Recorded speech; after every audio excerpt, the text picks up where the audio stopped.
Welcome to Divyadarshini. నేను మీ Lakshmi. Jagga Rao sir. ఈరోజు ప్రపంచ ఆదివాసుల దినోత్సవ సందర్భంగా ఈ డోల్మూత అనేది నిర్వహించడం జరిగింది సార్. కోట్లు ఖర్చు పెడుతున్నారు కానీ మాకు రోడ్లు లేవు సార్. రైస్కి వెళ్ళాలన్నా 20 కిలోమీటర్లు వెళ్ళాలి, హాస్పిటల్కి వెళ్ళాలన్నా 20 కిలోమీటర్లు వెళ్ళాలి, ఓట్లు వేయడానికి కూడా ఒక 30 కిలోమీటర్లు వెళ్ళాలి సార్. కోట్లు ఖర్చు పెడుతున్నా రోడ్లు లేవు. డెలివరీ సమయంలో ఆడవాళ్ళు ఎంత ఇబ్బంది పడుతున్నారో ఇక డోలు చూస్తే మీకు తెలిసిపోతుంది సార్.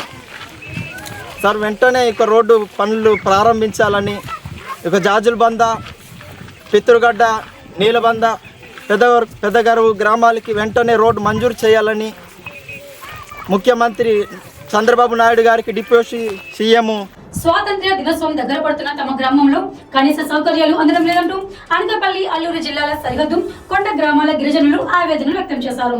ప్రపంచ ఆదివాసుల దినోత్సవం సందర్భంగా పెద్దగరువు, పిత్రిగడ్డ, నీలబంద, జాజులబంద గ్రామాలకు చెందిన పీవీటీసీ కొందు గిరిజనులు ప్రపంచ ఆదివాసుల దినోత్సవ సందర్భంగా నా పేరు విజయ. ఈ ప్రభుత్వాన్ని రోడ్డు కావాలని అడుగుచున్నాను.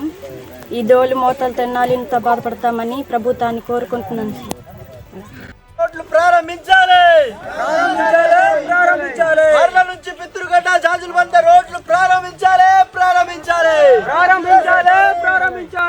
ఆగిపోయిన రోడ్లు వెంటనే ప్రారంభించాలి. పాలకురాల ఎన్నాళ్ళు చేతుల్లో డోలీలు పట్టుకుని సుమారు 5 కిలోమీటర్ల మేర నిరసన పాదయాత్ర చేశారు. అత్యవసర సమయంలో ఆసుపత్రికి వెళ్లాలన్నా, రేషన్ తీసుకోవాలన్నా 20 నుంచి 30 కిలోమీటర్ల కొండదారిలో ప్రయాణించవలసి వస్తుందని వాపోయారు.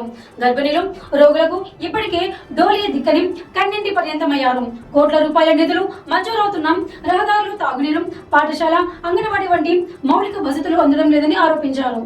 ఆగిపోయిన రహదారి పనులను వెంటనే ప్రారంభించి తమ గ్రామాలకు కనీస సౌకర్యాలు కల్పించాలని CM Chandrababu, deputy CM Pawan Kalyan గిరిజనులు వేడుకున్నారు.